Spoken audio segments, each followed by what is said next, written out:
Hello, everybody. Let us put our troubles aside and enjoy some Zero AD. My first video in a while. I think I'll do something a little different. I'm going to give advice. Now, please keep in mind, my advice may be worth what you pay for it, but every once in a while, I say something kind of smart. And while I'm giving advice, we're going to watch Borg toy with some cosmic noob in Zero AD. So here's Borg's war dog. Let's switch to his view so we could see him cutting through the shadows. And I'm gonna break my advice into advice for new players, intermediate players, advanced players, and elite players. Those are ill-defined categories, but that's what I'm going with. So here's the edge of my territory, by the way. Okay, so new players, first of all, welcome. I think it's a great game and a pretty good community, so glad you're a part of it. If you want to get better, first bit of advice is just do a lot. Like, you need a lot of stuff. You need a lot of economy, a lot of soldiers, so just think about a lot. I think the artwork is pretty nice here. So it's nice to use the units. The sounds are cool. Like, the names of the units are cool. It's all historically accurate. So like, it's easy to just immerse yourself in that, which is a lot of fun. But if you're talking about winning games, kind of look past all of that and just produce a lot of economy, a lot of soldiers. Number two, find and do upgrades. So look at all those buildings you're building, especially the economic upgrades in the granary and storehouse. And then starting in phase 2, blacksmith upgrades in your blacksmiths, because those make your soldiers stronger. And here is Borg's war dog. I think he's going to take out 2 of my farmers before I take care of him. He's in range of my TC, which is hitting it with arrows. And while Borg's doing that, he does something very unusual and creative. Probably he's toying with me, but I think he straight away produced 14 infantry, and now they're here, ready to kick my butt. Number 3, know what the basic units are and know what they're good at. So know that farmers are good at gathering berries and farming. Know that soldiers are better at chopping wood and mining. Know that cavalry is the best at hunting. They're also great for exploring. Siege destroys buildings. Heroes boost your units, and those are the important ones. There's also priests, boats, traders, but those are the basic ones. So you need to, if you want to like start learning as a beginner, know basically what I just said. And the last beginner skill is just minding and minimizing your idle units. There's almost always something useful that idle units can be doing, and in the interface you see a little white number in the middle. I can't show it during a replay, but your idle units, like, you could highlight them all with a hotkey. I think it's holding down the Alt button and hitting period, and you highlight all your idle units, and then you could put them to use.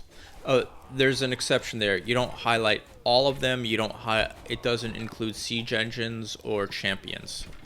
But most of the worker units, you highlight them automatically.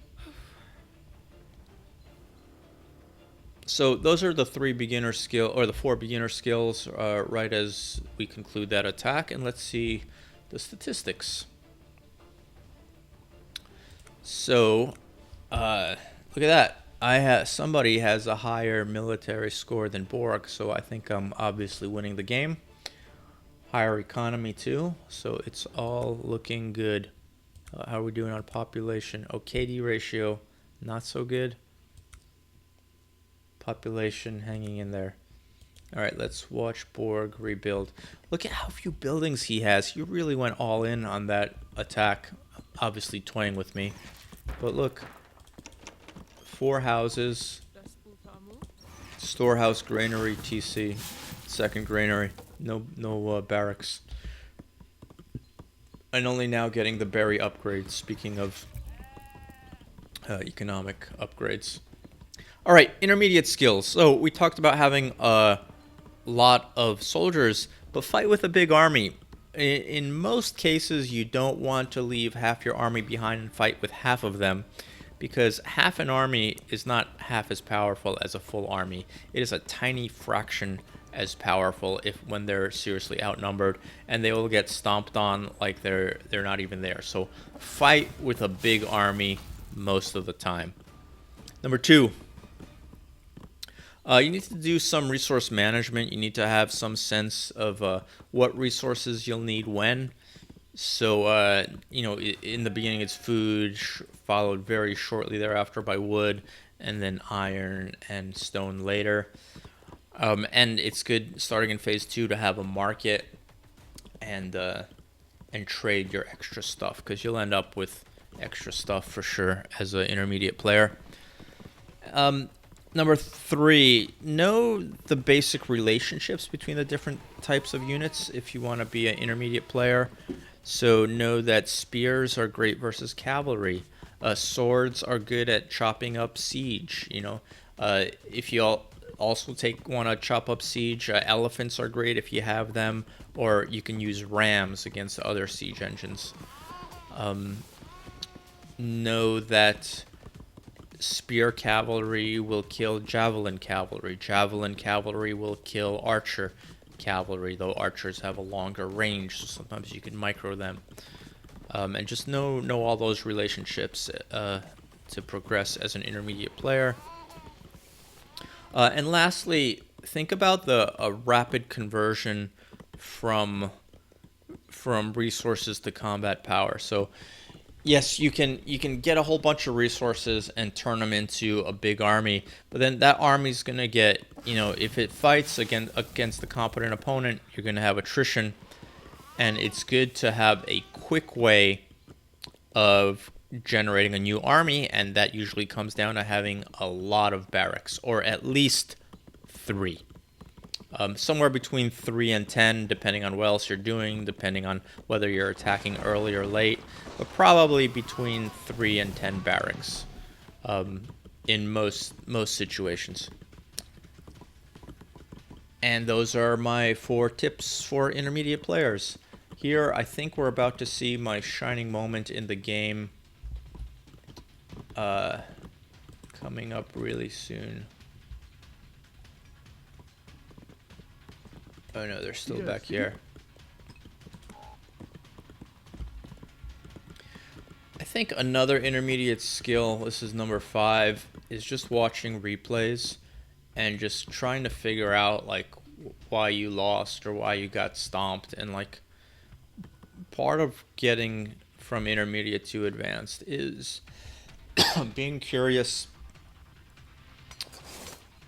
and trying to learn lessons from your experiences.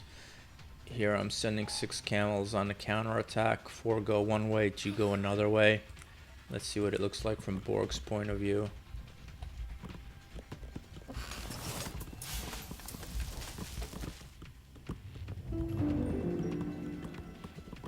Pretty cool, huh? I thought I was gonna get this cavalry, but of course he tucks it away into the TC pretty efficiently. Did take a tiny bit of damage. A couple camels go this way, score some casualties there. What I didn't realize during the game is, look, except for that pony, Borg has only women here. I might have been able to get more out of that attack. Although, look, very quickly, I guess there's 3 ponies now, 4 more on the way. So I know 7 Jav Cap will beat 7 camels. But still, maybe I could have been a little bit more bold. I assumed that there were some infantry kicking around, but there were none. All right, advanced skills. You need to ruthlessly manage your resources. and correct mistakes pretty aggressively. So if you have more than 1,000 wood sitting around, you need to be hard on yourself and tell yourself that you're making a mistake. Either you shouldn't have been collecting that wood, you should have been doing something else more important, or you're not putting that wood, creating useful things with that wood, creating houses, barracks, units. So one thing you'll notice about advanced players is that their resources stay pretty low. They rarely have too much, unless like they've kind of like maxed out units and upgrades, and they're just, you know, stocking up for a reserve. That really helped me being more aggressive about my resource management. Number two, you should kind of like just through your experience as an advanced player, like you should know what the different situations are and what to do about them. Like you should know what sacrifices you should make if you want to prevent a cavalry rush, what sacrifices you should make if you want to do a cavalry rush. One of the sacrifices Borg made in this game was not building a barracks at all. Very unusual.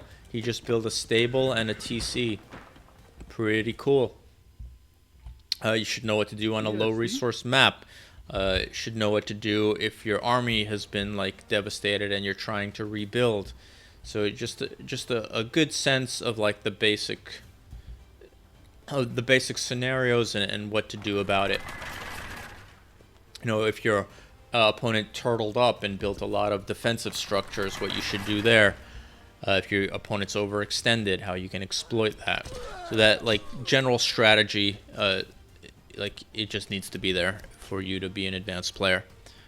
Batch sizes. So when you produce units, you can produce 1 at a time. You can produce 10 at a time. I think Borg in this game was producing 10 women at a time. Very unusual. Usually it's a sign that something has gone wrong. But should you do batch sizes of 2 or 1 or 5? There are trade-offs. You get more units faster with big batch sizes, but you don't have any units at all on the map collecting resources while you're waiting for those batches. Lastly, you should know the units in great detail. For example, we already talked about spears being good against cav. I mean, I'm outnumbered here, but you should know that like different heroes have different boosts. So if you're Spartan and you're going to have Leonidas, you know that he boosts the spears. If you have the hero Brasidas, he boosts the javelins. This is a good combination right here. Like I'm outnumbered and they're all gonna get killed, but look at this, what I do here. There are pikemen who stand up to the cavalry, and the camels can hit them from far away. So I think it's a really good combination. By the way, Borg isn't just hitting any pikeman. He goes after the one that's the least healthy in the order of health. Did you see those health bars disappearing? He hits the weakest one first to remove the most combat power the fastest, then moves on to the next one. Okay, so now that it's time to talk about elite skills, we just saw one of them. Really incredible micro. The way Borg hits the weakest pikeman first, and the next weakest, and the next weakest. Or he doesn't shoot everyone at the pikeman, or he has this little group of cavalry chase away my camels. A lot of advanced players have really good micro. The elite players, it's never bad. Not always perfect, but it's never bad. Or just like in casual movements across the map, they'll save themselves a second by entering the building and exiting, which is faster than just walking the distance of the building. So incredible micro all the time. They read the updates, so when something is buffed or nerfed, they know, and they know and experiment with what new combinations or advantages they might be able to squeeze out of changing unit statistics.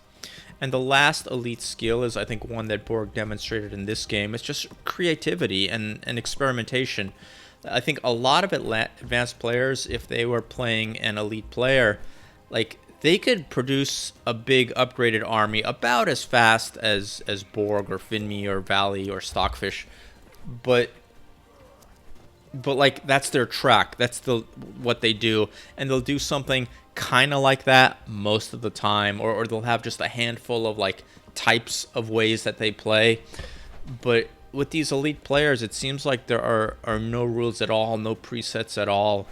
Like, you know, every game is just an experiment. Like, some, if there's an unheard of situation, some brand new situation, it's no problem. They'll just embrace it and do their best, even though it's unusual. So that's it.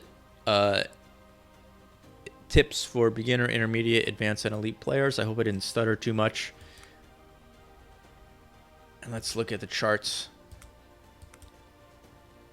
Military score, but man, that wedge opened up in the economy chart. What else is interesting? Kill death ratio for one shining moment, it was equal. And look at that, I even had a bigger population. Oh, a couple times in the game. Of course, because farmers are produced more quickly than soldiers, so that's why I had it over here. So that's that. Hope you enjoyed it. What did I miss? What are the biggest pieces of advice that I did not include? Please let me know in the comments, and have a great day.